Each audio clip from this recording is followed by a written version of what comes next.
आम्हाला माहिती तुम्ही तिकडे तिसऱ्या खंडात जा, नाही तर उलटा आमच्या मुलांना तळतळाट नको. काय म्हणते आम्हाला एक एक मुलगा एक मुलगी त्यांना सुखानं जगू द्या. तुमची तळतळाट घ्यायला आमच्या पोरांनी काही कष्ट केलेलं नाही. आमच्या पोरांना सांभाळण्याची आमची ताकद आहे. महाराज धोत्रावाल्या माणसाने पोरगी 12वी केली आणि पोरगा तहसीलदार केला. काय फुकट केला काय? आज अंगठे बहादर गडी आहेत, पण पोरगी MA BEd केली, पोरगा BSc BEd केलाय, पोरगी डॉक्टर केली. त्याला कळत आहे ना काय केलं नाही का? अंगठे बहादर गडी बिचारायला सही येत नाही. बायकोनं त्याच्या बिचारीनं कानातलं मोडू मोडू पोरग शिकवलं, पण डॉक्टर केलंच ना. तुम्ही 90-80 पगार घेऊन काय पराक्रम केला? तो एकच पोर ते याडं निघलं, तो काय पराक्रम केला? एकच पोरगी ती परीक्षेला गेली, आलीच नाही. तू असं करतो काय? हा, त्या म्हाताऱ्याला बिचाऱ्यानं 3 पोरींचे लग्न केले, 2 पोरांच्या शाळा केला, येर खंडी मोटर बसवली, पाईपलाईन नाही केली, रुपया कर्जही नाही, गुंठा इकलाही नाही. 100 कौलाचं घर बांधलं, 100 माणसं झोपतील एवढी पडी काढली त्यानं. 3 पोरींचे लग्न केले, टोले जंग. दुपार भरगाव लापशी खात होतो. तुला एकच पोर, तिचंही लग्न करायची गरज पडली नाही. काय केलं? अय, आणि आता नोकरीवाले म्हणजे आम्ही प्रगती केली. काय वांग केला? 58 वर्ष सरकार धुतलं. रिटायर झाले, बंगल्याला खुदडी आणली. 58ला 60ला बंगला पुरा झाला, 62ला वास्तुशांती झाली, आणि 63ला तो वर्ष सरत आलो. तू बंगल्यात झोपला. काय केलं? उलट तो आमचा धोत्रावाला गडी होता, पण 3 पोरींचे लग्न टोले जैन केले. येर आहे खंडी. महाराज येर अशी नाही खंडली. पैसा बंद संपला का काम बंद, पैसा आला की काम. काय अशी येडे होते का? यावर्षी पाया भरून ठेवायचा. हरभऱ्याचे पैसे झाले, कौलं घेऊन ठेवायचे. गव्हाचे पैसे झाले, पत्रे घेऊन ठेवायची.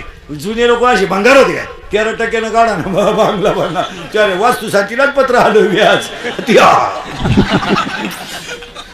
तुम्हाला पाहुणे गेले फोडा पत्र, तो राहू द्या तर गडबडी. इथं जुनं ते सोनं होतं महाराज, सोपं नाही. आणि जुन्या लोकांनी तहसीलदार, तुम्ही पहा जेवढे क्लास 1 अधिकारी ना सगळे मराठी मीडियमचेच आहेत. सगळे मराठी. तहसीलदार, कलेक्टर, प्रांत, SP, MPBS देणारे, MPSC देणारे गरीबाची पोरं आहेत, पण क्लास 1 आहेत. आता मागच्या MPSCचा निकाल लागला महाराज. कारखान्याच्या गेटवर हातवर करून गाडी सोडणारा पोरगा MPSCला पास झाला. काय कौतुक आहे का नाही? हे आमच्या शेतकऱ्याच्या बाईचं पोरग तहसीलदार झालं तर कौतुक नाही? पुढऱ्याचं पोर पुढरे झालं, काय कौतुक आहे? ते होणारच होतं. ती कोणाला जमूनच देते नाही दुसरं, ते कसं काय होतं? त्यांची ती साखळी राहती. बाप दामला का पोऱ्या उठला का यायला दिवस गेले, येई बाळा 3 झालं का साडूला जुळे झाले, तुळी तीच. कुठं जमून देतात कोणाला? ते त्यांचं असंच राहतं. मला डिरीतला काढायचं, सोसायटीत घालायचं, सोसायटीतला काढायचं, अंगणवाडीत घालायचं, टोळी तीच. एपा खोद्याला पोरग झालं आणि त्यानं संघ आणलं संघ. बापू वाजितोय म्हणून पोर आणलं पाखोद्याला. आता त्याला 100-200 रुपये कार्यक्रम व्हायला ना दिले. पोरग आहे बसलं.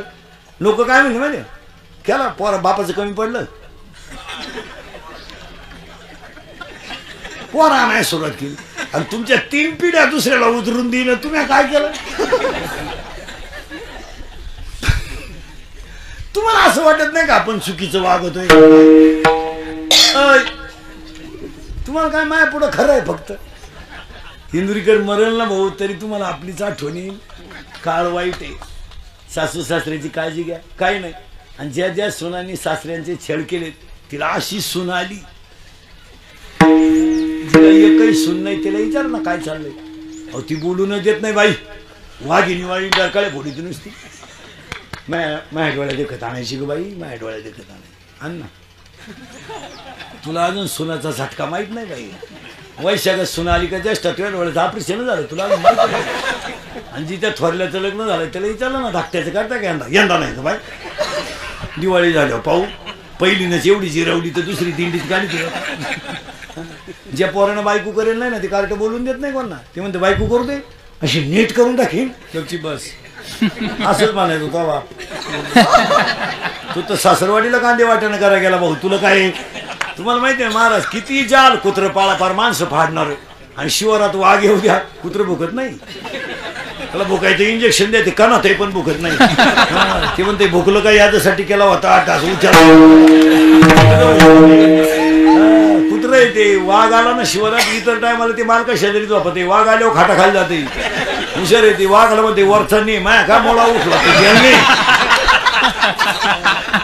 महाराज जम्मू करी गर्जना तो देखील नाही, पंचावन्न वाक्यांची भाषा आहे. जम्मू करी गर्जना ते उतरलं नाही तोपर्यंत ठीक आहे. देव येतो कोणाला कोणाला कसं ना कसं आकळीतो. 2 वर्षापूर्वी जागेवर डाळिंब होतं 120 रुपये किलो. माणसं नीट बोला ना. बायकोला स्कूटीन पुरीला लुना, बापन पोऱ्या धाब्यावर डोळे लाल. देवाने मिटिंग घेतली. तेल्या नावाच्या बागाला फोन केला, खंदूनच टाकली. स्कूटी गेली नाही. तुम्हाला काय पाहता, मी खंदेन पाहता काय तुमचं. मोकळे झाले. उरली होती तारट्याची ₹1 झाला जत्रा कमिटीचा अध्यक्ष. देव येतो. यंदा ज्यांनी रोप टाकले ना कांद्याचे ते रोपच पाहते दुपारच्या पाहिजे.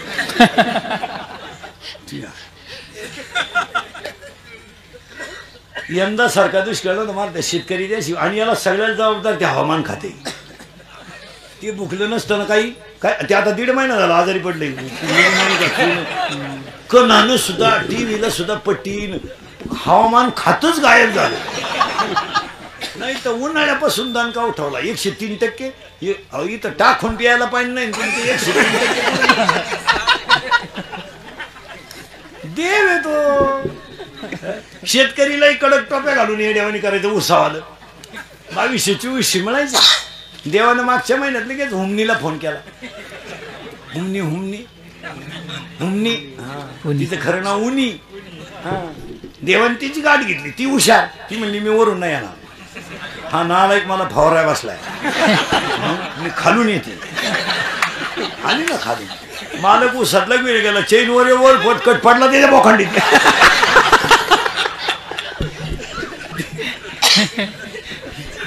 माझं कीर्तन ऐकल्यावर सुधरत नाही 2-4 दिवस. माणसं एकटाच हसतो घरी गेलो. महाराज मी प्रत्येक क्षेत्रातला पोटकिडा आहे महाराज. आणि हुमनी का आली माहिती का, त्याला एक कारण सांगतो तुम्हाला. यावर्षी काय झालं महाराज, जून आणि जुलैमध्ये पाऊस पडला नाही, पण ढगाळ वातावरण नाही. त्या शेतकऱ्याचा बिचाराचा दोष नाही. हुमनी येण्याला एकमेव कारण, त्याला वाटलं पाऊस पडेल म्हणून त्यानं पाणी दिलं नाही. त्याच्याकडे पाणी होतं पण बुवा लई झाला तर नुकसान होण्यापेक्षा ते वावळ आकाश राहिलं ढगात. उमनी घुसली खात. आता खोडवाय ठुता येईन सहाशे लावता येईन ना. खोडव्याला मुळच नाही राहिलं तर लावी तर कुठं. आणि हुमणी येण्याचं एकमेव कारण पाणी कमी पडलं. ज्या क्षेत्राला फुल पाणी आहे ना त्याला तो रोग नाही. आणि दुसरी कारण आहे, त्याला शेतकरी नुसतं भांगपतगिरी शेती नका करू. टाटा मेट्री, निराया कत्तर, राऊंडअप, गोल, M45, M35, अविनाश ही जी तणनाशक आहेत यामुळे जमिनीतले जीवाणू संपले. जमिनीत ताकद राहिली नाही. तुम्ही शेताच्या बांधाला निराया कत्तर मारा, दुपारी जागा पोकळ होती. ती शेतीत काहीच राहिलं नाही. मला एक वर्ग श्रीमंत होत गेला आणि एक वर्ग गरीब होत. 11ला बाई कामाला येते, 5ला जाते. 200 रुपये रोज आहे. आता 4.5ला आणणार पडतो. आता 2-3 महिने 4.5ला आणणार पडतो. 200 रुपये रोज आहे. 2 तास खाती दुपारा. काय खाती तिचं तिला माहिती. आणि ती एवढंच. तिला विचारलं, हात उचलती म्हणते तुझ्या कांद्याला आग लावा. आता लागेल ते. तिच्याकडे मोबाईल आहे. ती नवऱ्याला फोन करते गवत नाही आला या. तोही सायकली येत नाही. गडी मोटरसायकल होती. त्याला 300 निघाला 200, 500. आणि आपल्या गावतं त्यांचं 20 लिटर दूध डेअरीला त्याचे 500. 1000 रुपये रोज आहे नवरा बायकोचे. मायला मंडळ मजुरीला जाणाऱ्या बाया दिवाळीचा बाजार करून बसल्या. बोलून देत नाही. नव्या पिशा सगळी ती 2 तास खाती दुपारा. मोबाईल आहे तिच्याकडं. घरात चार्जर आहे. TV पाहत चपात्या करती. झोपताना मालिका पाहती. माझे मन तुझे झाले. दिवस उगेपर्यंत झोपती सकाळी. आपणच तिच्या घरी बिनतोंड धुतल्याच. आज काय करता येतं का काय. आजच्या दिवस या बा राहिलं तेवढं द्या काढून. ती म्हणते सांगाल 10 वाजता चायला जमीन तो का नाही असं झालं. चालला का आवाज. मजुरीला जाणार आणि चांगल्या बागायतदारांना याच्यानं पैसे दिलेत महाराज. मजूर वर्ग सध्या सगळ्यात एकदम टाईट आहे. बोलून देत नाही ते. बरं नेऊन आणाय गाडी, आणाय गाडी, सोडाय गाडी. मग ते या ना ज्यांनी कांदे रोजानं लावाय दिले त्यांना विचारा ना कसं काय. 6 वाफे होत्या 1.5 त्याच्यात मोटर 3 किलोमीटर. त्याच्या कार्ट्याला लावलं मोटर चालू करायला, ती खोक्याजवळ गेलं आणि त्याला मोबाईल आला. त्यानं बटन चालू करावं का नाही, मोबाईलच्या गडबडीत परत वाफ्यात आली. केलं तुम्हाला पाणीच नाही आलं. अरे परत गेलं तर लाईट गेली. तुझी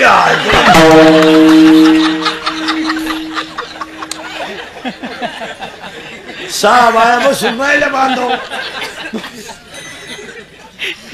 या मोबाईलांमुळं एक कार्ट दूध काढायला गेलं गायचं, मग बांधली तर नाही का नाही, अख्खं दूध गेलं खाली. हो कानात वायरी घाली दूध. अरे काय त्या मोबाईलांची भिकार नाद लागल्यात कुठून काय, कोणी बोलानं, कोणा शिकाई होईन, माणसं बोलानं. एसटीत कंडक्टर 20 मिनिटं त्याच्या पुढे उभा होता तिकीट काढ, तो असं करायचा. कंडक्टर वाटलं याला फिट येते बा, थोड्या वेळानं होईन नीट. हाला नसतो त्यानं गच्ची धरून उतरलो होतो आम्हाला द्यायला आहे पैसे. काय मोबाईल, एक त्या गाडीतून उतरलं त्याच गाडीत चढलं, एक लगविला गेलो मोबाईल आला, मग चेन तर खोलावं का नाही. ध्यानच नाही राहिले, ते अख्खं पाणी गेलं खाली.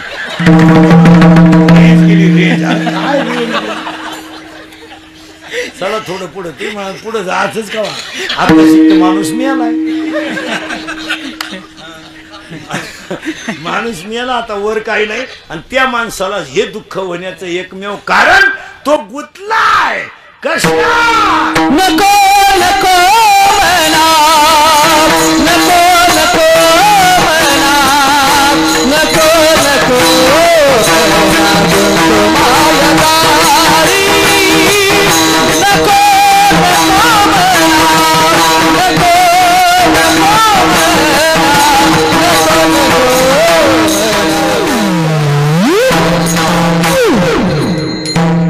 काय डीजे लावायची गरज. सगळं इथंच आपल्याला गुतायचं आहे, पण आपण गुतलोय. माय पप्पा तुला बोलतोय का, तुझं नाव काय. वा बस मुंबईचं दिसतंय, मुंबईवाला लगेच अंदाज येतो. एवढं डेअरिंग मध्ये बोललो मुंबईचं. आपलं म्हणा तुला काय घे नाही.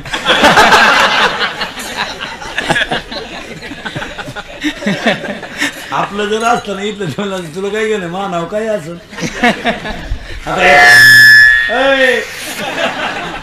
याचं नाव आराध्य. इथं आपल्याला थोडा किचकट मुद्दा शिकायचा आहे फक्त.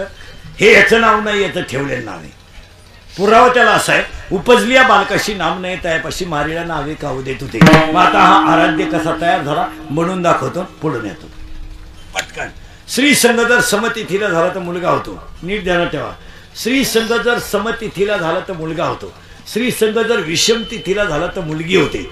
आणि श्री संघ जर अशु वेळेला झाला तर होणारी संतती रांगडी बेवडीन खानदान माते होत असते. बऱ्याच लोकांचं म्हणणं आहे मी चांगला वागून माझा पोऱ्यानं आलाय का आला. तसं नाही, टायमिंग हुकला का क्वालिटी खराब. ती म्हणाली याला काही पुरावा आहे का. पुरावा नंबर 1, पुरावा नंबर 1, पुलश नावाच्या ऋषीने सूर्य अस्ताला जाताना संघ केला होता. रावण विभीषण कुंभकर्ण जन्माला आला आणि आदित्य नावाच्या ऋषीने पवित्र दिवशी संघ केला. तर हिरण्याक्ष नावाचा राक्षस जन्माला आलता आणि हिरण्यकश्यपूने नारायण महाराज संघ केला तर भक्त प्रल्हाद जन्माला आलता. असं चालत नाही. श्री संघ झाल्यावर बाळ कसं तयार होतं महिला मंडळ बनवूनच दाखवतो. बाळ एका मिनिटात कीर्तनात लवकर पोर होते. आता लिहूनच घ्या. पहिल्या महिन्यात बाळाला डोकं येतं, पहिल्या महिन्यात बाळाला डोकं येतं, दुसऱ्या महिन्यामध्ये बाळाला कर आणि चरण येतात, तिसऱ्या महिन्यामध्ये बाळाला नख आणि लिंग येतं. ते लिंग स्त्रीलिंगी किंवा पुल्लिंगी म्हणून जगामध्ये तिसऱ्या महिन्याच्या आत सोनोग्राफी होत नाही. डॉक्टर एमडी असू नाही तर सुमडी असू काय वांग करीन. हा किती महिना लागला आता.